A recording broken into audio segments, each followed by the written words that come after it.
어, 투자로는 많이 하셨어요? 예, 하셔도 잘 안 되죠.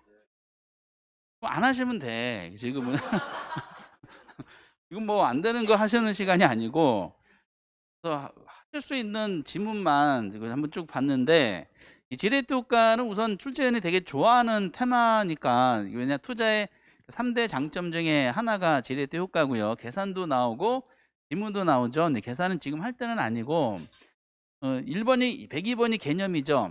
지렛대가 개념할 때는 세 개의 단어가 나와야 돼요. 지렛대 역할하는 타인자본이 나와야 되고, 크기를 논하는 무슨 비율, 부채 비율이 나와야 되고, 목적이 나한테 영향 미치는 거죠. 자기 자본 수익률이 이렇게 나와야 됩니다. 이렇게 해서 이제 지렛대가 개념이 등장하고, 그럼 지문을 기출문제 보시다 보면은 가장 많이 나오는 게 지렛대가 종류를 파악하는 게 핵심이죠. 그때 지렛대 효과가 정의냐 분야를 판단할 때 뭐하고 뭐를 비교한다 그랬어? 종합수익률하고 저당수익률 비교하죠. 그래서 항상 유명한 공식이 있죠. 자기자본수익률 종합수익률에다가 더하기 종합수익 빼기 저당수익률 곱하기 크기를 나타내는 비율 이렇게 해주셔야 되죠. 그래서 이제 여기가 103번 같은 경우는 종합에서 자기자본을 뺐더니 플러스가 나온 게 정의다 이렇게 나온 거죠. 당연히 맞는 말 틀린 말. 당연히 틀린 말이죠. 플러스가 나오는데 이게 정의되려면은 종합에서 자기자본을 빼는 것이 아니라 뭐다? 저당 수익률을 뺀 것이 플러스가 나와야지 정해질 때가 되는 거예요. 종합에서 자기자본을 빼서 정의 나오는 것이면 이거는 부의지릴 때가 되겠죠. 이렇게 논리적으로. 그래서 자기자본 수익률이 아니라 저당 수익률, 즉 대출이자율이죠. 이렇게 이제 해주셔야 되고요. 이거 X고 유명한 지문입니다. 이것도 이제 유명하죠. 부의지릴 때가 발생했어요. 그러면은 종합이 커요, 저당이 커. 이런 10%고 12% 마이너스 2%가 나왔죠. 그럼 이게 마이너스가 플러스로 바뀌려면 뭐가 변해야 된다 그랬어? 저당수익이 변해야 돼. 저당수익률이. 이 부채비율이 변하는 것은 퍼센트 크기가 변하는 것이고 부호가 바뀌면 가로 안에 있는 내용이 바뀌기 위해서 종합은 정해졌기 때문에 그것이 변해야 됩니다. 그래서 저당 수익률을 낮추어서 정해진을 전환할 수 있다. 맞지? 요걸 틀리게 냈죠? 실제 시험에서. 요걸 뭘로 냈다 그랬어? 부채별로 바꿔서 냈었잖아. 그래서 기출문제 내용을 잘 보시면서 그리고 이제 나머지는 이제 여러분들 계산이야. 지렛대 효과는 충분한 지문이 남았고요. 계산도 변하지 않는 데 충분히 나왔고 풀 수 있는 몇 안 되는 투자론 계산 중에 하나는 잘 정리해 주시고 그리고 이제 우리가 투자론의 주제가 6가지가 있다 그랬습니다. 투자의 기본적인 개념과 특징, 장점 이런 것이 한 주제고 두 번째가 아마 올해도 나오겠죠. 위험과 수익과의 관계가 나오죠. 위험에 대한 논리가 나오죠. 위험의 종류를 먼저 뭐 개념은 다 아시니까 종류를 잡아야 되죠. 종류가 몇 개? 파악금법 유인이라고 이제 나오죠. 그리고 위험 관리 방법 이렇게 하시면 돼. 이렇게 설명이 됐어요. 얘가 사업상 위험을 말하는 것이 예시를 해놓고 이게 시장 위험이다 설명이 돼 있죠. 사업상 위험이 다시 또 몇 가지로 나누죠. 세 개. 시장, 운영, 위치 이렇게 구분하잖아요. 이게 O야 X야? 이건 X잖아. 그렇죠? 왜? 임대료 연체, 경비 증가, 근로자 파업 등과 연관되는 사업상 위험은 운영 위험이에요. 운영 위험. 시장 위험이 나오려면 경기 침체 이런 게 등장해야 됩니다. 그래서 꼭 시장 우리가 위험에 대한 종류 중에 운영 위험 알아두셔야 돼. 시장 위험하고 비교하는 거 그리고 금융적 위험 구분하셔야 되고 가장 많이 나는 유동성 위험을 잡으셔야 됩니다. 그 나머지 다 용어상으로 나오니까 이게 운영 위험인데 모의고사 내봤더니 많이 틀리셨던 지문 중에 하나예요. 숫자로는 그냥 전범위에 걸쳐서 안 하시는 느낌이 좀 들고요. X. 그리고 이제 가장 많이 나온 유동성 현금화 시킬 때 그 불확실성이죠. 그래서 이거는 이제 꼭 기억하셔야 될 유동성 개념이니까 알아두시기 바라고요. 그리고 이거 맞고 그 107번부터 나오는 게 수익률이죠. 수익률에 대해서는 어차피 뭐하고 뭐를 비교하셔야 돼. 기대 수익률하고 요구 수익률이고 실현 수익률은 역사적 수익률이기 때문에 이미 나온 결과치죠. 그래서 의사결정하고는 관련이 없다. 근데 그중에 중요한 지문으로 나와서 중요한 게 무슨 수익률이야? 요구 수익률이야. 그래서 위험 관리 방법하고 더불어서 요구 수익률을 잡으셔야 되는데 이건 개념이죠. 기대 수익률은 어차피 지문 하나밖에 안 나와요. 기대 수익 계산 문제로 구현되는 거기 때문에 예상 수익과 예상 지출을 토대로 계산된 수익률이 기대 수익률을 아느냐? 그거 하나밖에 안 나오니까 위험 나왔죠. 위험을 감수하면 자본을 투자한 투자 입장에서 최소 수익률 나왔죠. 이게 무슨 수익률 개념이에요? 요구 수익률 개념이야. 그렇죠? 그래서 요구 수익률에 대한 내용이 이제 등장하는데 요구 수익률 구성 요소가 몇 개가 있어요? 두 개가 있죠. 무위험률하고 위험 할증률로 구성이 돼 있잖아요. 요거를 이제 표현할 때 108번처럼 표현하기도 하죠. 시간 비용과 위험 비용을 구성된다. 맞는 말 틀린 말. 이때 시간 비용이 뭐라고요? 위험률이고 위험 비용이 위험 할증률이 되게 되는 거죠. 근데 이게 기출문제 우리는 이렇게 옳게 나왔는데 평가사 시험에 아주 재미난 지문이 이제 2년 전인가 있더라고. 투자자의 요구 순위에는 시간 비용은 포함하나 위험 비용은 포함하지 않는다. 이런 식으로 표현이 나왔더라고요. 그래서 이게 두 가지를 같이 구성이 돼 있고 그리고 109번이 굉장히 중요한 지문이죠. 결국 요구 순위에 영향 미치는 두 개가 영향 미치겠죠. 위험률하고 위험 할증률. 그럼 당연히 무위험률이 상승하면 요구 순위도 상승하겠죠. 이때 또 주의사항 위험이 무슨 위험을 말해? 체계적 위험만 의미하는 거야. 제거할 수 없는 체계적 말하기 때문에 체계적 위험이 상승하면 위험 할증률이 높아지는 것 결과적으로 요구 수익률도 높아지게 되는 거지. 이거 되게 중요한 질문이지. 따로따로 내는 걸 하나로 이제 합쳐보게 된 거다라고 보시면 되실 것 같아. 너무너무 간단하게 나와. 그리고 이것도 기억하셔야 되지. 투자자의 개별적 위험 혐오도 있잖아. 성향이죠. 위험에 대한 태도, 성향인데 투자자마다 무위험률은 같아야 달라요. 같다 그랬어. 공격적인 투자든 보조 투자든 위험률 항상 똑같아요. 투자자마다 요구가 달라지는 것은 뭐 때문에? 위험 할증률 때문이야. 그럼 요거는 맞아 틀려? 틀리지. 혐오도에 따라 결정되는 무위험률이 아니라 위험 할증률이 결정된다. 이렇게 해주셔야 돼. 뭐 X가 되는 겁니다. 가장 중요한 것만 집어넣는데 정답은 어차피 이런 데서 나와. 내용상으로. 그리고 이제 요 111번은 그 기대하고 요구 관계인데 이 두 가지가 나오잖아요. 요 지문이. 먼저 의사결정을 단순하게 물어볼 때 여기서 기대가 요구보다 크다 이렇게 나왔죠. 그럼 이거 여기까지만 딱 물어보기도 하죠. 투자 결정이냐 기각이냐 이걸 물어봐. 결정이야 기각이야. 그러면 그게 맞는 말이 되고 기각하면은 틀리게 되는 거죠. 그런데 이제 여기다가 결정했지. 그 다음 단계도 쭉 낸다 그랬어요. 이 기대 요구 관계죠. 결정하면 수요가 증가하고 그럼 부동산 가격은 상승하고 그 다음에 뭐가 변한다 해야 돼? 항상 기대 수익률이 변해요. 기대 수익률이 점차적으로 상승이 하락하게 되죠. 어디까지? 같아질 때까지. 근데 이걸 다 내지 않고 생략해서 내니까 지금 이게 크네. 관계를 물어봤는데 느낌이 와야 돼. 항상 기대가 변하는데 얘가 같아지려면은 이게 더 큰 상태 같아지려는 거네. 얘가 낮아져야지 이렇게 하셔야 돼. 지금 맞는 말 틀린 말? 맞는 말이네. 점차 하락한다는 맞지. 기출문 이거 틀리긴 했죠? 이거 상승으로 냈었어요. 또 엄청 중요한 지문들입니다. 위험에 대한 이제 관리 방법과 더불어서 그리고 이제 112번 위험 관리 방법에 대한 논리가 있는데 여러 가지가 있잖아. 위험을 회피하는 거. 위험한 자산 투자에 제외시키는 거죠. 위험을 전가하는 거. 다른 경제 주체에 이전시키는 거죠. 이거 누구든지 알 수가 있어요. 그 출제인이 같은 생각하는지 위험을 축소시키는 방법 중에 유명한 게 두 개죠. 아까 기대랑 요구를 해야 되는데 기대 수익률이 나왔어. 얘는 키워드가 하향 조정이야, 상향 조정이야. 하향 조정으로 이렇게 내용이 전개해야 돼요. 또 기대를 하향 조정 가능한 한 수익까지 의사결정하는 거니까 수익을 낮게 잡는 거야, 높게 잡는 거야? 낮게. 가능한 한 수익을 낮게. 이렇게 하는 전략은 무슨 전략? 적인 전략이다라고 얘기가 되는 겁니다. 가장 정답이 많이 나오는 게 요거 가지고 하는 거지. 요거 나면 얘는 뭐라고 해야 돼? 상향 조정해야 돼. 이걸 하향으로 서로 바꿔서 냈었고 요거는 위험을 반영해서 결정하는 거죠. 위험이 증가할수록 높은 할인율, 낮은 할인율. 높은 요거를 잘 보셔야 되지. 정해져 있어요. 이거 얘 민감도 문성을 비롯한 평균 분산 변형에서 다양한 형태가 등장합니다. 또 굉장히 중요한 지문이니까 맞지. 네, 작년에 위험과 수익과의 관계가 안 나왔기 때문에 올해는 뭐 워낙 작년에 투자론 자체가 안 나왔어요. 아마 드문 케이스로 세 문제밖에 안 나왔으니까 올해는 제로 베이스에서 문제가 이제 전통적으로 많이 나온 거 순서 비중으로 문제를 배열하지 않겠는가. 최저 6문제 이상 나오니까. 그리고 이제 110문 장래 기대 수익의 흐름이 예상됐을 때 요구 수익이 커질수록 부동산 가치는 상승이 하락해요. 하락하지. 왜냐하면 이거 상식적인 말이기도 하죠. 그거 커진다는 것은 그만큼 투자 부동산의 위험이 커지는 그 불확실성이 커지는 거니까 그럼 가치는 점점 떨어지겠지. 다만 구조적으로 이해하실 때 요구 수익이 주관적 수익률이야 객관적 수익률이. 그럼 부동산 가치는 종류가 다양하잖아.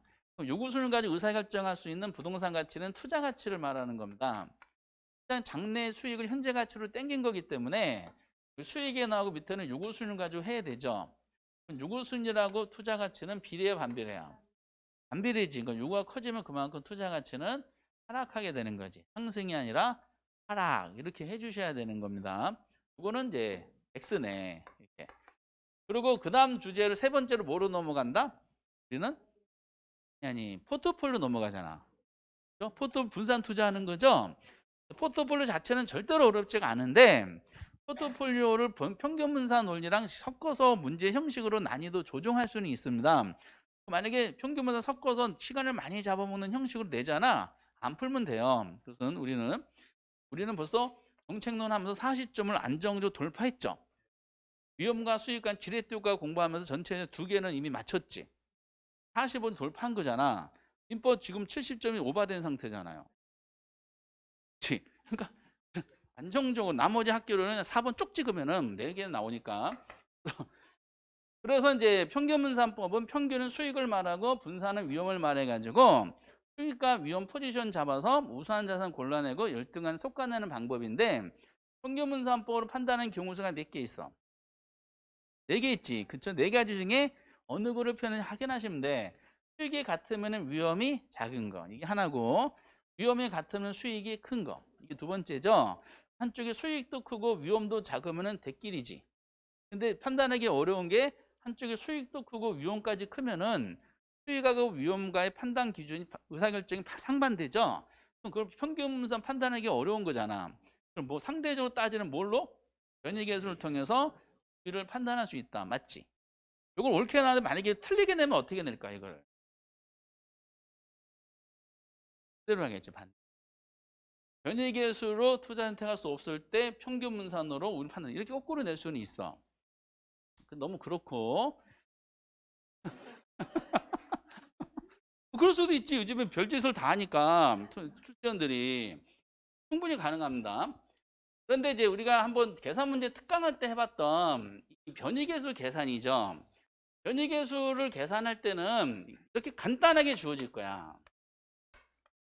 얘는 평균분의 분산이죠. 기대수분의 표준 편차로 하시면 되는데 기대수율이 실현 가능한 값들을 가중평균한 값이죠. 만약에 계산 문제를 낸다 그러면은 하나만 주어질 것 같고 그리고 호황과 불황 딱 두 가지만 주어질 것 같고 그것도 확률도 5도만 주어질 거야. 사실 간단하게 할 수가 있으니까 기대 수익률을 구해야 되니까 가중평균 해야 되죠. 근데 5대 5네 곱하면 되죠. 호황일 때 기대값은 몇 프로야? 6%. 불황일 때 기대값은 두 개를 더하는 거죠. 기대수 몇 프로야? 7%로 나오지. 근데 표준 편차 해야 되죠. 표준 편차가 위험을 나타내는데 위험이란 실현된 결과가 예상한 결과로 벗어날 가능성. 당연히 투자하는 사람들은 이 호황일 때 수익률이 나올 걸 기대를 하는 거지. 불황일 때 수익률이 실현될까 봐 걱정하는 거잖아. 이 차이가 뭐다? 편차라 보시면 돼. 차이가. 몇 프로야? 2%가 되는 거야. 2%. 그러면 10%죠. 10%분의 2%니까 얼마가 나와? 보기 중에 0.1을 체크하시면 돼요. 이 정도 수준이야. 나오면은. 푸실래요? 패스하실래요? 풀어야 된다고 답변하셨죠? 그 7월 달에도 그런 답변하셨어. 그래서 다른 학원에서 전공모의고사에 이거 한번 내봤어요. 정답은 10%대, 10%대. 7월 달에. 그러니까 이제 안 푸는 거 안 푸는 거. 그래서 이제 아마 이거보다 어렵게 내면은 뭐 변형에서는 편차를 구하는 게 시간을 많이 잡아먹어서 어려울 것 같고요. 이렇게 이제 하시면은 이제 혹시나 나오면은 땡큐다 푸시게 되겠어요. 이론은 강조하기 위한 논리입니다. 그리고 포트폴리오 넘어가잖아. 포트폴리오는 무조건 뭐하고 뭐만 잡으면 돼. 체계하고 비체계만 잡으면 정답이 80%가 해결이 돼버려요. 체계는 분산 투자를 통해 제거할 수가 없다. 비책임 제거 가능하다. 포트폴리오에서는 무슨 위험을 대상으로 전개하는 거야? 비체계 위험 대상하는 거지. 왜 체계적 위험 투자자가 신경 안 써요? 체계적 위험은 이제 이미 보상을 받았기 때문에 비책임 제거를 보상을 못 받는 위험이다 보니까 포트폴리오 관리 대상 되는 게 이 비체계적 위험이 돼요. 그럼 체계학의 비체계적 위험은 요 116번과 117번 가지고 정리하시면 되지. 제거할 수가 없네 비체계 맞지? 그리고 체계적 위험 우리가 일관되게 예를 드는 종류가 요 세 가지지. 인플레이션, 경기 변동, 금리 변화 딱 세 가지만 들고 있고요. 그리고 비체계는 왜 제어 가능한 서로 상이하기 때문에 그렇죠. 그래서 얘네들은 감소될 수가 제어 가능하다는 거죠. 우리 시험은 뭘로 통해서 개별성을 들지. 개별성 때문에 서로 상이하다 보니까 제어 가능하다. 요 개념 잡으시면 돼요. 요것만 잡아도 거의 80%가 해결이 돼. 이렇게 내용상으로. 둘 다 맞고 그 다음에 요거는 우리 시험에만 나오는 지문이라 그랬죠. 부동산 시장에서는 다양한 포트폴 구성하기가 수월하다, 어렵다. 어렵다 그러잖아요. 그럼 포트폴 우리가 공부할 필요가 없어요. 그렇지 않아? 어려운데 우리가 왜 공부해? 그렇죠? 그래서 옛날에 뭐가 나오냐면은 부동산은 위치별로 포트폴 구성하기가 쉽지 않다 이렇게 나왔었어요. 이게 틀린 지문이야.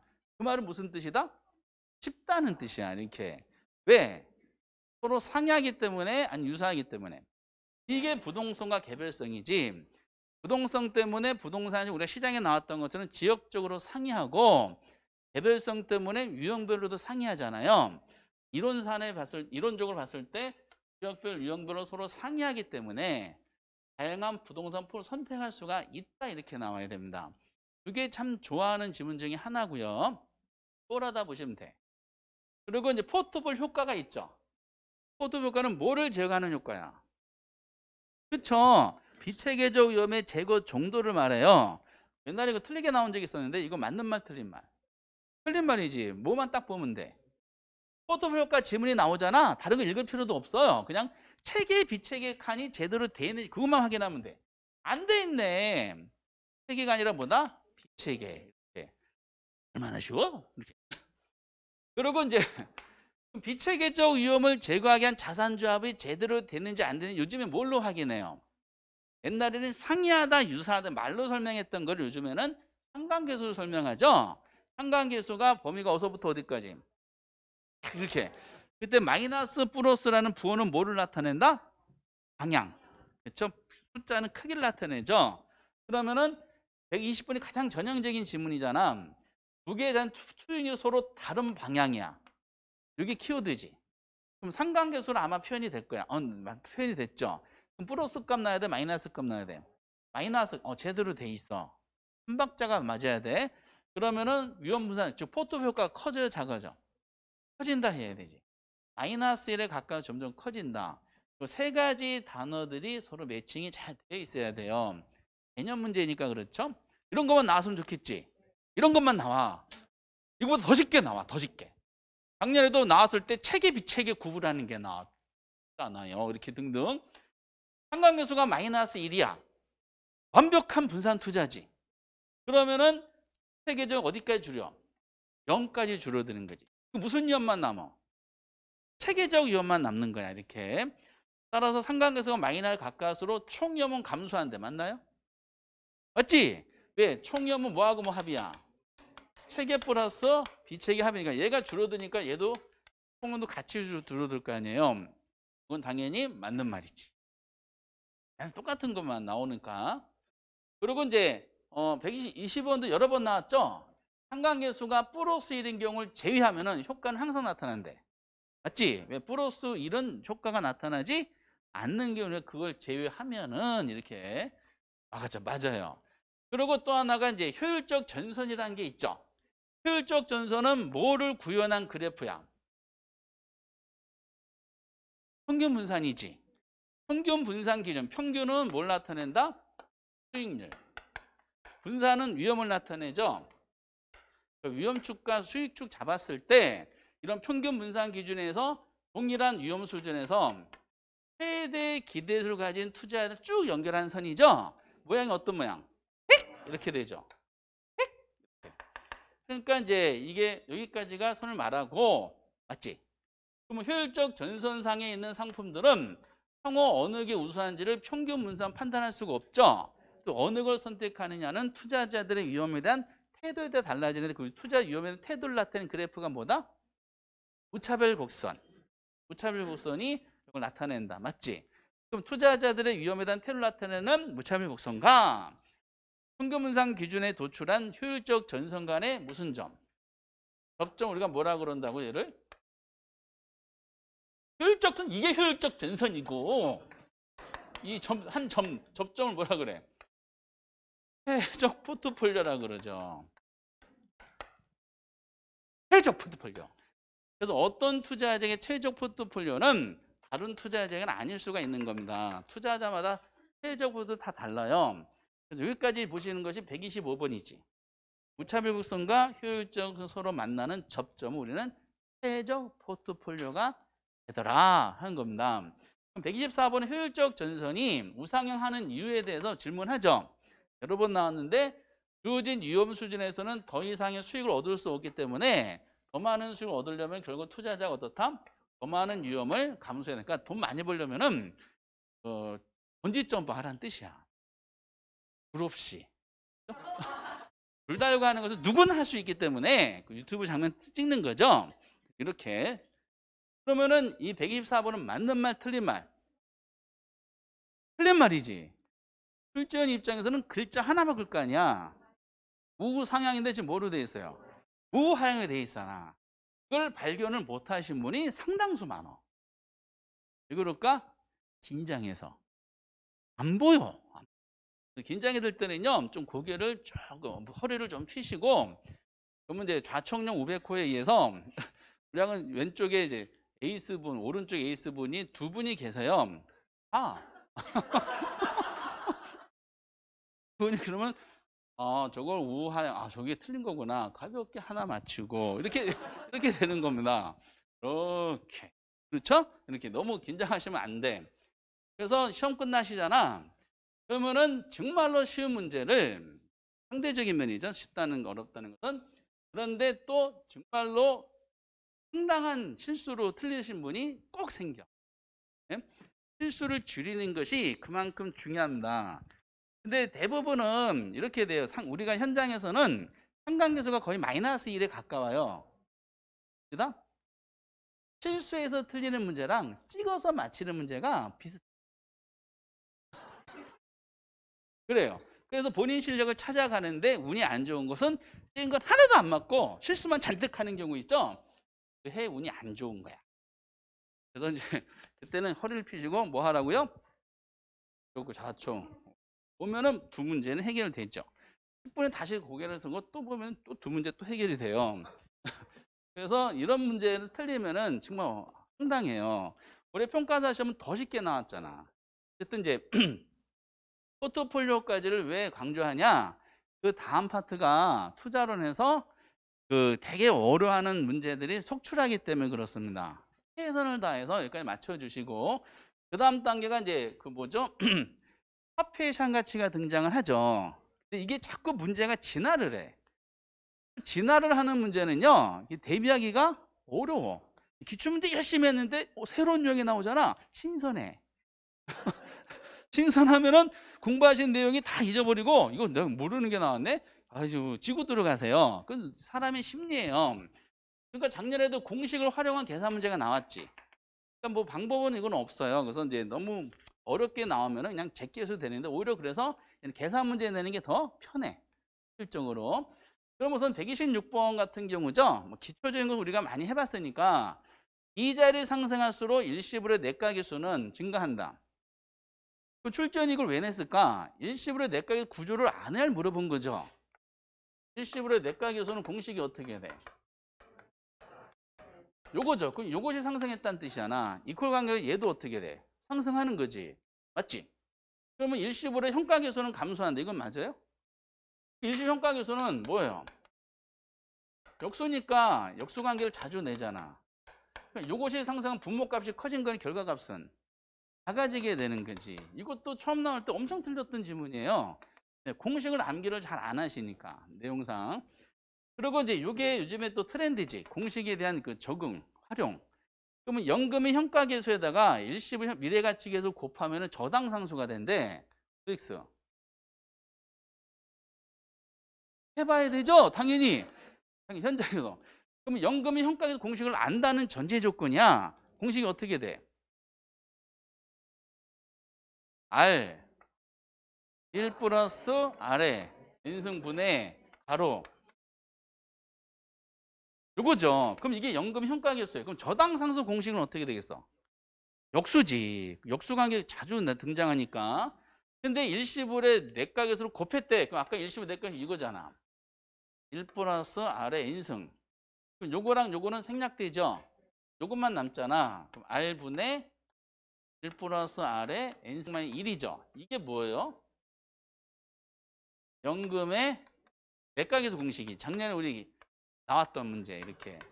그러면 저건 틀린 거죠. 저당상수가 아니라 연금의 내각계수가 된다. 이렇게 해주셔야 돼요. 이게 바로 연상이 되세요? 굉장하십니다. 연상되신 분은 전 세계적으로 상위 0.8% 이내에 해당되는 실력자다라고 자부심 가지시면 돼요. 그리고 128번은 출전이 화폐시장 가치 낼 때 종종 등장하는 역수관계지. 역수관계가 3개 있잖아. 그래서 시험 문제는 뭐하고 뭐가 역수관계 다이렉트로 표현하는 경우도 있지만은 역수관계인지는 어떻게 확인한다? 곱해보면은 부모 분자가 반대니까 뭐가 나와야 돼? 1이 나와야 돼요. 연금의 내각 감증이 곱하면은 0이 된대. OX. 왜냐 두 가지가 역수니까 얘는 0이 되는 것이 아니라 1이 된다 이렇게 표현하셔야 되지. 역수관계는 항상 곱하면 1이 나올 수밖에 없는 게 역수관계예요.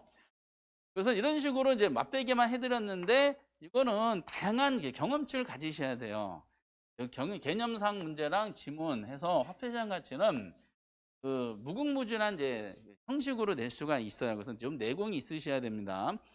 이렇게 해드리는 게 별로 의미가 없어요. 그래서 앞대기만 한 거고. 그리고 이제 그 다음 단계로 가위순전으로는 뭐다? 현금 흐름 있잖아. 그거는 이제 생략했고요. 바로 잘 그걸 바탕으로 해서 우리는 뭐 한다? 투자 분석 기법 넘어오지. 투자 분석 기법 할 때는 그 투자 분석 기법을 구분하는 내용이 중요해요. 화폐시장 가치를 고려하는 게 있고 고려하지 않는 게 있어. 고려하는 방법이 이것도 의외로 좀 나오거든요. 화폐를 고려하는 방법이 총 몇 개가 있어. 개별적으로 하면 4개가 있지. 우선 할인현금 수지 분석법에 몇 개가 있어요, 이게? 이게 3개가 있죠. 순이 뭐야? 순수나만 암겨 그 다음 모르더라고요.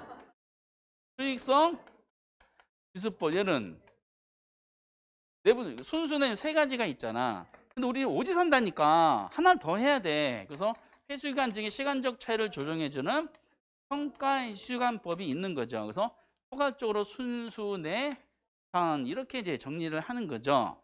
그렇게 봤을 때 이렇게 내거든요. 이거 1, 2, 3, 4, 5번으로 내.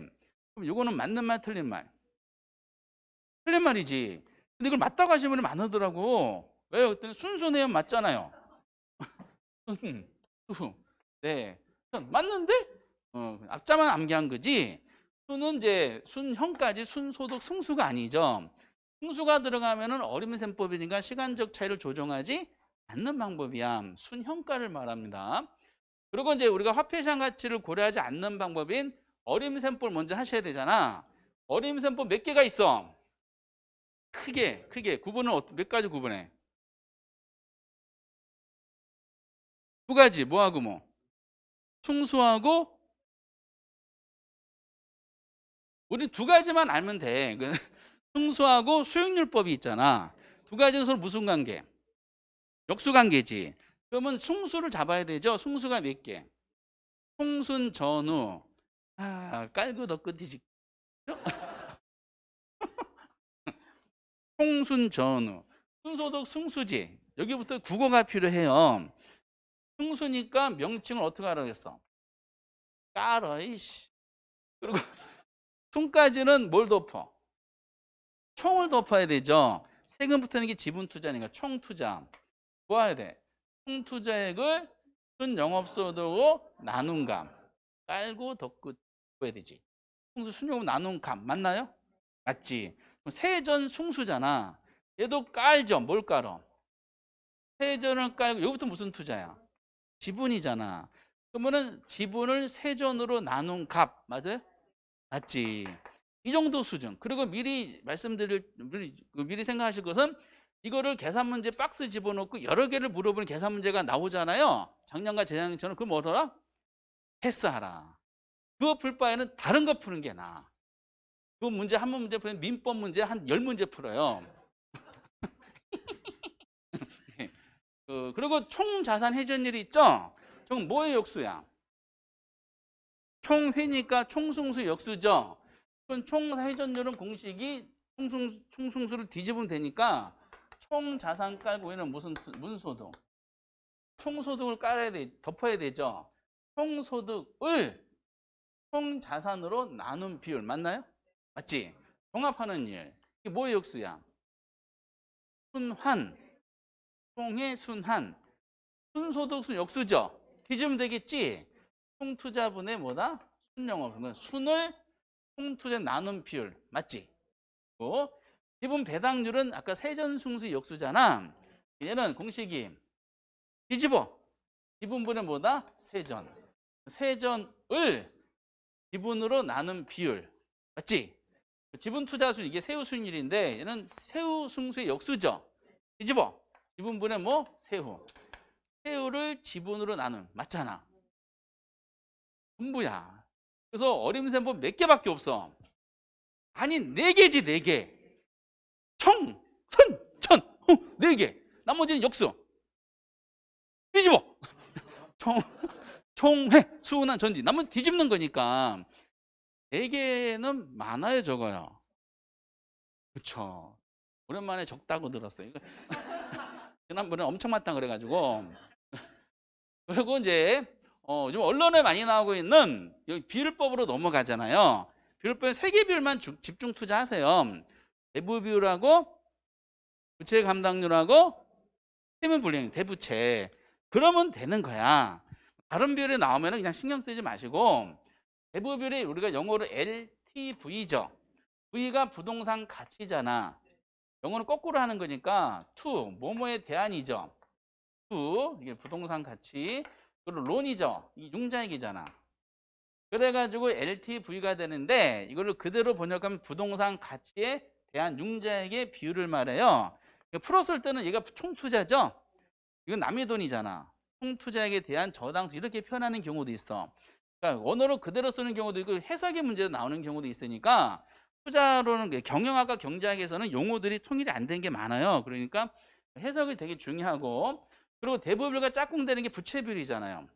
대부비율이 75%면 부채비율은 300%가 되나요? 맞지? 부채비율은 공식이 어떻게 돼? 그쵸? 내 돈분의 남의 돈인데 대부비율이 남의 돈이잖아. 대부분 75%가 나오는 순간에 내 돈 비율로 그냥 제시해 준 거야. 내 돈 비율은 얼마가 돼? 25%. 내 돈과 합치면 비율로 100%가 나와야 되니까 그러면 이걸 나누면은 3이 나오죠? 그러면 백분율로 300%가 되는 겁니다. 그거는 맞지? 이런 것도 많이 틀리는 문제고 이 대부 비율이 등장하면은 부채 감당률도 많이 나와요. 부채 감당 공식은 그치 무궁무진한 문제들이 있는데 부채 서비스액분의 순영업소득 동영에서 많이 해봤는데 나누기는 모두 나는 의사결정이 뭐다? 1. 당연히 1보다 커야지 긍정적이야 작아야지 긍정적이야 커야지 긍정적이죠? 순이 원리금 상환은 이게 부채 서비스액이지 감당하고 남는데 그럼 위에가 커야 되니까 1보다 큰 값이 나와야 되죠? X X죠? 뭐가 틀렸어? 0이 아니라 1 이렇게 해주셔야 돼 너무 재밌지 않아? 이런 거 풀 때? 이게 뭐 선의가 들어가 악의가 들어가 아무것도 없죠 뭐 과실 무과실 있어? 취소 사유 있나요? 뭐 대리인 꼈어? 없어요 없어 그냥 대부분이 이거래요 해가지고 그냥 나오는 겁니다 그리고 이제 뭐 세 가지 중에 가장 적게는 채무불이행률 잠깐 해봤죠 채무불이행률은 뭐하고 뭐를 감당하는 거야 영업 경비하고 부채 서비스를 감당하는 거죠 뭐가 그렇죠. 경비 앞에 있는 소득 해야 되니까 유효 총소득까지 해야 되죠. 나누기죠. 의사결정이 뭐? 1. 커야 돼, 작아야 돼? 작아야지 긍정적이죠. 130 맞는 말 틀린 말? 틀린 말이지. 뭐가 틀렸어? 그렇죠. 순영업소득이 아니라 유효총소득이라고 했어야 되는 겁니다. 이렇게 구성 요소를 바꿔요. 네. 그래서 이제 굉장히 유명한 거 중심으로 해봤고, 그리고 이걸 숫자로 내면은 그냥 패스해서 뭐 찍든지 아니면은 민법 다 풀면 혹시 30분 남잖아요. 그때 이제 건드리시든지 이렇게 해주셔야 돼. 그리고 이제 화폐 시장 가지고 고려하는 방법 세 가지가 있죠. 세 가지는 이제 어차피 동일한 데이터 가지고 하는 거예요. 현금 유입의 현가하고 뭐다? 유출의 현가를 가지고 비교하면서 부의 극대화를 실현하는 정도가 얼마인지 알고 싶고, 그리고 이런 투자비 이런 대비 과연 몇 배 수익을 창출할 것이 알고 싶고, 내가 요구하는 수익률을 만족할 수 있는 기대 예술을 가진 투자인지 알고 싶고자 했을 때 세 가지 방법이 여기서 나온 거죠. 그중에 순영가는 뭐라 그랬어? 순영가법은 순영가를 계산하는 거죠. 순영가가 뭐보다 큰지 0. 0이야 0. 안 되겠다. 순영가로 공부하셔야 됩니다. 순영가. 그쵸? 그 순영가가 0보다 큰지 여부를 따져서 그럼 0을 나오려면은 어떻게 하라고요? 유입의 현가에서 유출 현가를 빼야 되지. 그 수익성 지수법이라는 것은 수익성 지수죠. 수익성 지수가 뭐보다 큰지 1보다 큰지 여부를 따져서 투자 가치를 판단하는 방법이에요. 그럼 1이 나오려면 뭐 해야 돼? 나눠줘야 돼. 그래서 유입의 현가를 유출 현가로 나눈 값을 이제 1 가지고 판단하는 거죠. 내부 수익률은 유입의 현가, 유출 현가 같게 만드는 그 내부 수익률이 뭐보다 큰지 요것보다 큰지 작게 만드는 그 할인율 우리가 뭐라 그런다? 내부 수익률이라 그래. 그 내부 수익률이 요구 수익률보다 큰지 여부다 투자 가치 판단하는 방법이죠. 이게 세 가지가 순수내가 있어요. 그러면은 136번 유입의 현가, 유출 현가 뺀 거. 공제한 값 맞지? 수익성 유입의 현가를 유출 현가 나눈 값. 그렇죠? 잘 주목하시고 기출 문제는 어떤 수준으로 나오고 있어 이거를? 바꾸고 있잖아. 집에 나오는 거 보면은 수익성 유입의 현가 유출을 바꿔가지고 낸다든지 그걸 골라낼 수 있으면 되고 내부 수익률은 유입의 현가와 유출 현가 서로 같게 만드는 할인율을 말하죠. 그러므로 내부 수익 순현가를 뭘로 만들어? 이게 작년의 정답이죠. 수익성 뭘로 만들어? 1. 이거 바꿔서 냈잖아. 이렇게. 그래서 이제 그 순현가하고 수익성 지수 내부 수익률 개념은 이것만이라도 보세요. 개념을 정리한 거니까 반드시 무슨 단어가 붙어야 돼? 현재 가치란 말이 반드시 붙어야 돼. 이거 초창기 때는 그래서 내용으로 승부하지 않고 말장난으로 승부했었어요. 초창기 때 문제를 보면은 전부 다 현가를 뭘로 냈어? 미래 가치를 바꾼다든지 또는 현재 가치를 빼고 막 내기도 했어요. 그러면 이제 내용으로 승부를 거니까 이렇게. 그래서 이렇게 이제 정리 한번 해보셔야 되고요. 이 정도 수준이야. 간단하지? 그 다음에 138번 되게 이제 자주 나오죠. 순영가법 미래 유입 현재까지 구할 때 할인율을 적용해야 되잖아. 할인율을 뭘 써? 요구수는 가지고 하라는데 내부수능법 미래 유입 현재까지 구할 때 할인해야 되죠. 내부수는 뭘로 할인해? 내부수는 할인해. 할인율이 달라. 이거 맞지? 서로 바꿔서 내고 있어요. 그리고 순영가가 0이래. 0이야. 그럼 유입현가의 유출은 같지? 수익성은 얼마 나와? 1이 되지. 그럼 내부 수익률 어떻게 돼? 뭐랑? 요구수는 같아지겠지. 또 맞지? 139번. 그 140번에 보면 요거 가치 가산의 원리라는 말이 있어요. 이거는 여러 개 투자를 그 투자 범위 투자해가지고 부의 극대화를 실현하기 위한 자산 조합이라 보시면 돼요. 결과적으로 가치 가산을가 나오면 그냥 부의 극대화로 생각하시면 돼요. 근데 세 가지의 방법 중에 부의 극대화를 실현할 수 있는 건 뭐밖에 없다? 그럼 그것만 아시면 돼. 입증이면 더 어려워. 그래서 가치 가산을가 적용되는 건 순영가법이다. 나머지는 적용되지 않는다. 이렇게 하시면서 이것도 어려운 지문이에요. 이것도 맞지? 그래서 이제 우리가 할인연금 수지 분석법은 계산 문제 아니면은 패턴이 거의 나올 만한 게 다 나왔어요. 그래서 해석에 대한 문제를 냈을 때 굉장히 쉽게 내고 있다. 상대적으로 잘 정리하시면 되실 것 같아. 여기까지 하시잖아? 그 여러분들은 몇 점을 돌파하신 거야? 55점을 돌파하신 거야. 최소 잡아서. 기쁘시죠? 두 문제만 더 맞으시면 돼. 아마 진다는 전제 조건 하에 이렇게 이제 그리고 금융으로 넘어가. 금융으로 투자고 이제 형제간이죠. 금융에서는 이제 가장 유명한 게 대출 상한하고 뭐다? 리츠야, 리츠. 대출 상한은 이론이고 리츠는 이제 법률상 규정이니까 암기하시는 선에서 정리하시면 되는데 다만 그런 거 들어가기 전에 이상하게 이걸 많이 내죠. 자기자본을 조달하는 지분금융 방식하고 타인자본 부채금융 방식을 구분하죠. 지분금융 방식만 기억하시면 된다 그랬어요. 뭐라 그랬어요? 신조리뽕, 그렇죠? 신디케이션, 조인트 벤처, 리츠, 펀드. 자, 이것만 기억하세요. 이게 지분 투자한 거죠, 이거 전부 다. 그래서 이거는 5죠. 5. 의외로 좋아해, 출제원이. 그런지 모르겠네. 그리고 이제 우리가 역시 상환 방법에 대한 논리인데 상환 방법은 돈 빌렸으니까 상환할 때 대표적인 원금 균등과 원리금 균등이 있어요. 뭐 가지고 하는 그래프를 이해하시면 되는데 원금 균등 분할 상환 방법이 원리금 균등 상환 방법보다 원리금 상환을 물어봤구나. 그 원리금 상환의 규모를 물어보면은 그림 그릴 때 중축에다 원리금 잡으라 그랬어요. 만기가 주어지면은 수평선이 뭐야? 원리금 균등 분할 상환 범위고 점점 줄어드는 게 있죠. 그건 뭐야? 그렇죠. 원금 균등이야. 초기를 주로 물어보죠. 초기의 원금 균등 방법이 원리금 균등 방법보다 원리금 상환의 규모가 더 크다. 맞나요? 맞지. 그래프상으로 정확합니다. 그리고 가장 정답 많이 나온 게 요거죠. 중도 상환할 때 대출 잔액 그래프잖아. 대출 잔액 그래프 그릴 때 종축에다 대출 잔액 잡고 점선 만기 잡아놓고 쑥 직선 이게 뭐다? 원금 균등 곡선 원리금 체증식 부의 상환 구조 나타내는 체증식이죠.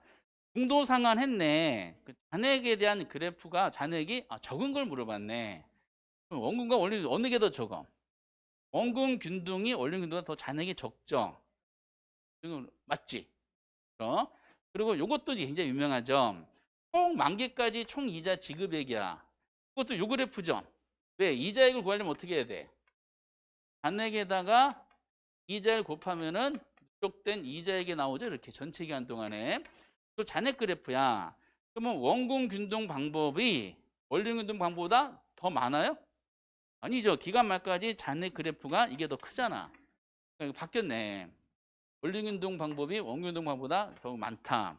그건 정답률이 굉장히 높은 문제 중에 하나죠. 그건 바로 생각나세요? 한참 따져봐야 돼.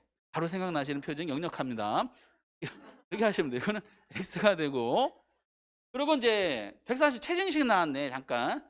최증식은 기간이 경과될수록 이자 부담이 점증하는 구조다. X죠. 최증식을 그리면은 어떻게 그려? 이렇게 그리지. 점점 증가, 뭐가 점점 증가하는 거야? 원리금이 점점 증가하는 거지. 그래서 이 원리금 균등과 원균등과 최증식을 구별하는 것은 이 원리금 상환 구조에 따라 구별하는 거예요.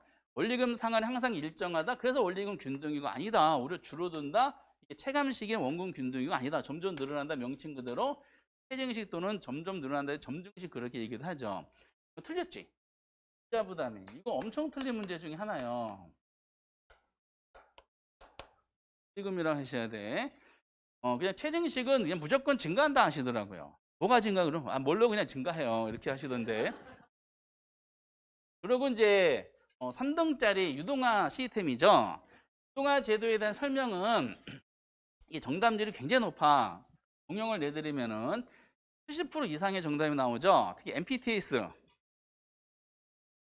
MBB, MPTB, CMO, 222, 발발발 발투. 뭐가 투고 뭐가 발인지 알아야 돼. 그 순서 이렇게 보시고 그거 대부분 그게 나오니까. 그런데 이제 항상 MPTS하고 MBB를 양축으로 정리해 주시면 좋아요. 이 섞은 게 혼합형이 MPTB랑 CMO가 되기 때문에 MPT 나왔어. 다 누가 가져? 다 투자자가 부담하고 다 투자자가 위험 부담하죠. 원리금 수취권, 채권 소유권이니까 모두 투자자. 맞지? 정확하고 혈방 효능이 있어 없어? 없죠. 채권 총액 규모랑 MB 발행 규모는 어떻게 같아요? 이렇게 MBB 쌍두마차 얘는 전부 다 누가 가져? 그 발발발이죠. 그래서 채권 소유권 원리 전부 다 발행 기간이 잦죠. 콜방액 있다 없다? 있죠. 그럼 채권 총액 규모랑 MBB 발행액 적게 발행해 더 많게 발행해? 적게 발행하죠. 그래서 MBB 지금 안정화시키기 위해서 MBB 규모보다 채권 규모가 더 커야 된다. 이걸 초과담보다 이렇게 표현합니다. 그리고 이제 MBB는 이제 현금과 관련 위험을 투자자에게 이전하는 거죠.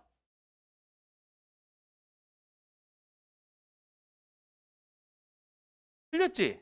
MBB는 전부 다 위험 다 누가 부담해? 발행자가 다 부담하잖아. 근데 투자 이전하는 게 아니라 발행자가 전부 부담한다. 이렇게 해주셔야 되고 틀렸어요. 그리고 이제 CMO는 이제 뭐다? 혼합형이죠. 채권 소유권은 누가 가져? 발행자가 갖지. 발투투. 원리금 수취권은 투자자가 가져. 채권 소유권 발행자. 그 조기상환 위험은 누가 부담해? 투자자. 발투투. 채권 소유권, 원리금 수취권, 조기상환 위험. 투투투, 발발발, 발투투, 발투투. 콜방은 있다 없다? 있다. 이렇게 트렌치별로 있죠. OX. 5가 됩니다. 이 정도 수준. 이 정도 수준. 용어적으로는 통일이 안 되긴 했지만 이 정도 수준. 근데 이제 우리가 에이스가 이거잖아. 리츠 이제는 이제 정리가 되시죠? 시험 보시기 전날에 요약지 한번 쭉 훑어보시면 되실 것 같은데 우선은 리츠를 논할 때 법인격으로 이 부동산 투자회사는 무슨 회사를 설립을 해? 주식회사를 하죠? 상호의 반대 투자회사 명칭을 써야 되죠. 그리고 투자회사의 이제 임원은 다른 회사 직원이 될 수 있다 없다? 없죠. 그리고 투자회사의 이제 자산 운영에 대해서는 국토교통부가 정한 기준에 따라야 되잖아요. 운영 방법은. 근데 회계 처리는 누가 정한 기준에 따라? 금융위원회가 정한 기준에 따라야 돼. 구별 잘 해주셔야 되고 투자회사는 투자회사가 아닌 회사는 합병할 수가 없죠. 투자회사끼리 합병해야 돼. 다만 조건이 같은 종류끼리 합병해야 되는데 이때 종류가 같은 종류 할 때 투자의 종류 몇 개? 3개가 딱 나오는 거죠. 종류에 대한 논리가 자기관리, 위탁관리, 기업구조조정. 이게 참 많이 나오죠. 자기가 직접 운용하죠. 이거는 직접 운용하는데 실체형 회사에 그래서 이때 자산운용 전문 인력에 누가 포함되지 조건이 나오죠. 세부적인 나오지 않고 우리랑 연관되는 거 감정평가사 또는 공인중개사 해당 분야 몇 년 이상 종사한 사람 5년. 근데 올해 그거를 감정평가사 칸에다 뭘 집어넣었다? 공인행위사를 집어넣었잖아. 공부 안 하신 분들 다 넘어가. 네, 이렇게 결과적으로. 그래서 이제 요거는 맞는 유명한 질문이고 151번은 위탁하고 기업 구조적 부동산 투자회사는 그죠? 명목상 회사니까 투자자한테 자금을 모집을 했겠지. 본인이 직접 운영해? 아니 이제 맡기죠. 누구한테 맡겨? 자산관리 회사한테 맡기게 돼 있어요. 그럼 요거는 맞는 말 틀린 말? 틀린 말이지. 투자 자문회사가 아니라 자산관리회사한테 맡기는 거야. 그럼 자산관리회사가 돈 갖고 튈 수도 있죠.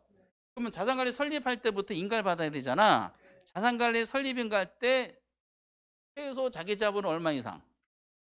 70억 이상 돼야 돼. 왜? 그쵸. 이게 중독됐다니까? 자산관리 회사는 70억 이상이고 전문가 몇 명? 5명 이상 돼야 돼요. 그래서 요거는 틀렸어. 투자 자문회사는 말 그대로 자문을 해주는 회사죠. 자문회사 일하려면 국장한테 등록을 받아야 되잖아. 등록 시 최소 자본금 얼마 이상 돼야 돼? 10억. 몇 명? 그렇죠. 3명 이렇게 잡아야 되고요. 그리고 이것도 굉장히 중요한 질문이지. 위탁하고 기업 구정 부동산 투자에서는 직원이 있어 없어? 직원이 없죠. 근데 항상 직원이 있다고 많이 냅니다. 그래서 150번 질문하고 152번 질문이 상당히 많이 나오는 질문이야. 자기하고 위탁과 기업의 특징을 뚜렷하게 설명한 거니까. 그리고 설립의 경우에 에이스 지문이 요거죠. 또 설립할 때 투자회사는요. 설립 시 자본금 있죠. 자기가는 얼마? 5억. 그리고 위탁과 기업 각각 얼마? 설립자는 잘 구별하셔야 돼. 이거 엄청 나온 지문이에요. 근데 이제 투자회사가 설립할 때 현물출자로 설립할 수 있다 없다? 안 돼. 불가능하고요. 이렇게 잘 기억했고 그리고 최저 자본금이죠. 최저 자본금을 설명할 때는요. 중요한 게 있지. 산점이 중요해. 설립자를 이렇게 표현하는 데 비해서 항상 뭐다? 영업인가를 받거나 등록을 한 날부터 몇 개월? 6개월 지난. 이것이 무슨 기간이야? 최저 자본금 준비기간 이렇게 법에 규정이 돼 있어요. 항상 계산점이야. 지난 후 자기한 얼마? 70. 나머지 두 회사는 모두 다 암기하고 계세요? 이거 암기하시면 전 세계적으로 3.2%에 해당 실력자다 하시면 돼요.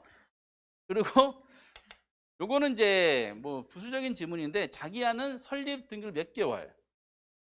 6개월 이내 국장 영업인가 신청하지 아니했거나 투자회사가 설립 1년 6개월 영업을 받지 못하잖아요. 그럼 뭐다? 해산해. 이건 아직 안 나왔어.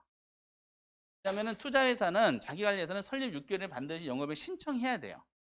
왜냐면 해산한다. 그래서 혹시나 해서 해산에 대한 조항이 9개 있는데 그 중에 우리 시험에 나온 걸 배경으로는 두 가지 잠깐 집어봤습니다. 안 나오는 이유가 있을 것 같은데 혹시나 해서 맞고 하고 그리고 이제 주식을 발행을 해야 되잖아요. 투자자 자금을 모집하기 위해서 요거는 이제 공모주 발행하는 거죠. 그러면 요 받거나 등 한 달로부터 6개월 이내에 발행하는 장위 총수의 30%는 일반적인 공모주죠. 그거 맞아요, 틀려요? 틀렸지. 뭐 틀린 거 어떻게 하셨어? 그렇죠. 6개월이 아니라 2년.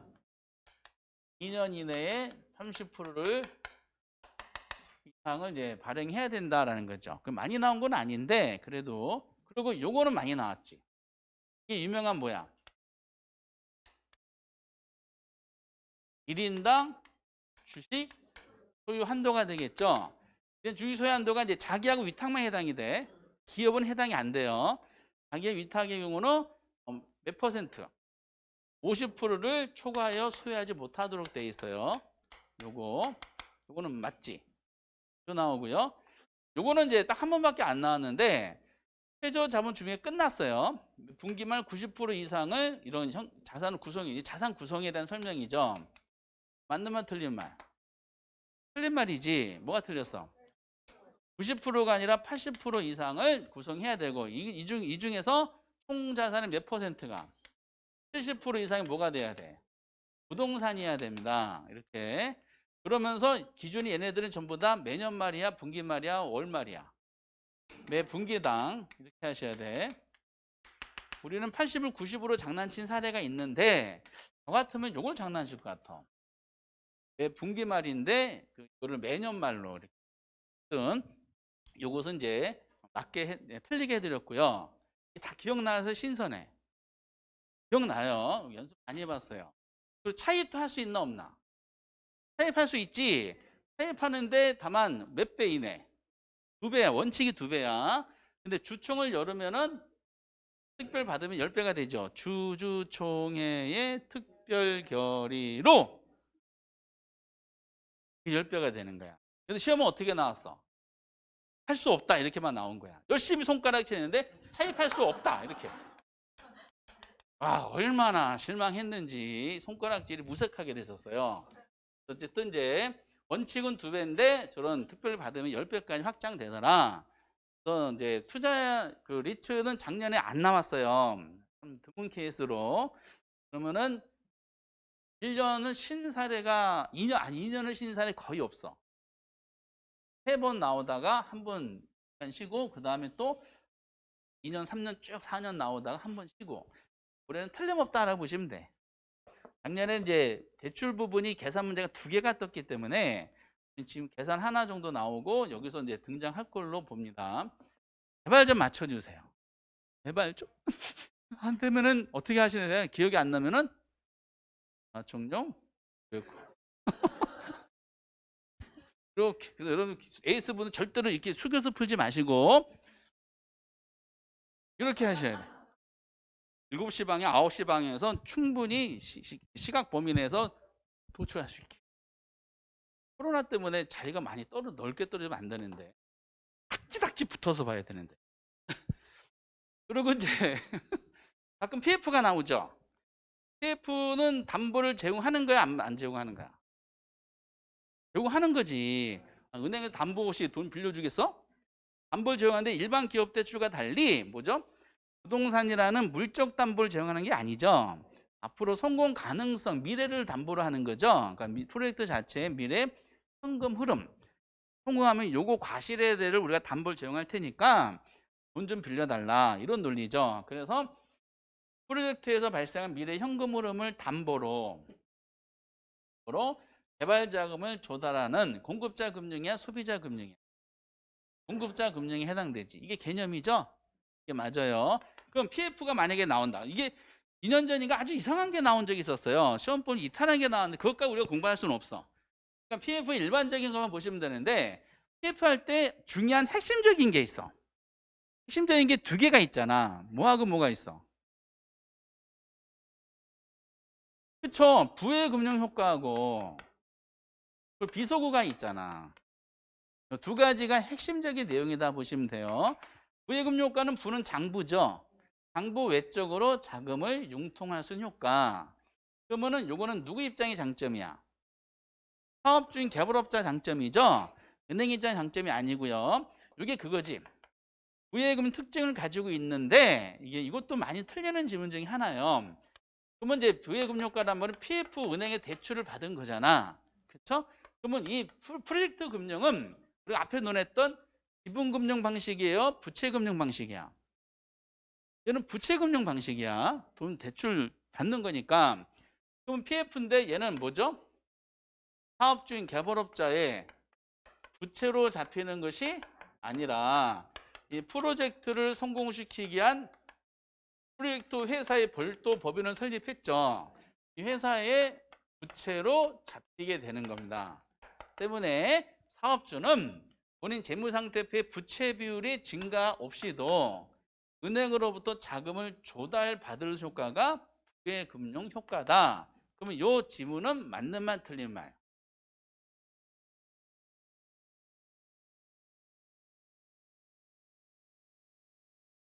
방금 하고 여쭤본 거잖아. 프로젝트 회사의 부채로 잡히고 사업 부채로 안 잡힌다 그랬잖아요. 재무상태표 해당 부채가 표시되지 않는다 그랬잖아. 요거를 그냥 살리려면은 누구 입장이라 해야 돼? 사업주 입장이야. 개발업자. 프로젝트 회사 입장으로 설명됐잖아요. 틀렸지? 프로젝트 회사가 아니라 개발업자 또는 사업주라고 하셔야 돼. 또는 프로젝트 회사를 그냥 살리고 싶어. 그러면은 해당 표시된다라고 해야 돼. 핵심은 이제 사업주의 재무상태표에 부채가 표시되지 않는다는 게 핵심이다 보니까 이것은 이제 프로젝트 회사를 사업주 또는 개발업자로 바꾸셔야 됩니다. 이거는 X야. 유용한 지문이고 162번도 같은 말이죠. 금융기관 입장에서는 부예금 효과의 채무 수용 능력이 커지는 장점이 있다. 이것도 틀렸지. 뭐가 틀렸어? 이거는 금융기관 입장이 아니라 개발업자인 사업주 입장에서 논하는 거예요. 네. 이런 부분들. 그래서 이것도 틀리게 되는 거야. 이런 미세한 단어를 바꾸더라고. 그리고 이제 이게 유명하죠. 사업주 이제 프로젝트 회사가 쫄딱 망했어. 돈 날렸겠지. 그러면은 사업주에게 원리금상을 청구할 수 있다 없다? 청구할 수가 없어. PFG 확보하기 위해서 사업주의 다른 자산에 채권이 들어올 수가 없어요. 그걸 뭐라 그래? 이소구가 원칙이라는 거죠. 맞는 말 틀린 말? 맞는 말에 대한 설명이 나온 거지. 이거 이외에 많은 것도 있잖아요. 그러면 이제 여기 프로젝트 금융은 은행 입장의 위험이 큰 거야, 작은 거야? 그러니까 그에 대한 성공하면 과실이 크죠. 그래서 이 높은 이자율과 수수료를 기대할 수가 없다란 말이 나오고 대신에 그건 잘 됐을 때고 잘못될 대비하기 위해서 위험을 분산시켜야 되죠. 여러 이해관계자에 참여하잖아. 그래서 보증보험 등이 필수적이야. 말 그대로 여러 이해관계에 참여한다는 것은 절차가 복잡한 거야, 아주 복잡한 거야. 절차 복잡하죠. 절차 복잡하니까 사업 진행이 느려요. 느리다는 거지. 빠르다거나 신속하다라고. 그리고 이제 자금 관리 있죠. 자금 관리는 사업주가 본인이 직접 관리하죠. 그 T지. 사업주가 S코를 개정하는 것이 아니라 누구? 신탁회사. 동산 제3자가 관리한다는 뜻이야. 우리는 어떻게 나왔어? 프로젝트금 자금 관리는 차주가 직접 관리한다 이렇게 표현해가지고 문제가 됐었죠. 이거는 이제 X지. 신탁 해산 하셔야 되고 여기까지 PF가 올해도 나오기를 좀 기대하는데 이는 워낙 이상한 게 나와서 오리지널 요거 이해에도 많은 게 있어요. 근데 이거 말고는 나머지는 암기만 잘하시면 크게 지장이 꽤 이제 문제가 나오더라고요. 그러고 나서 이제 우리가 마케팅, 개발 이런 단순한 내용이 있습니다. 음악을 조금만 쉬었다 할까요? 네, 힘드세요? 재밌잖아. 참으세요.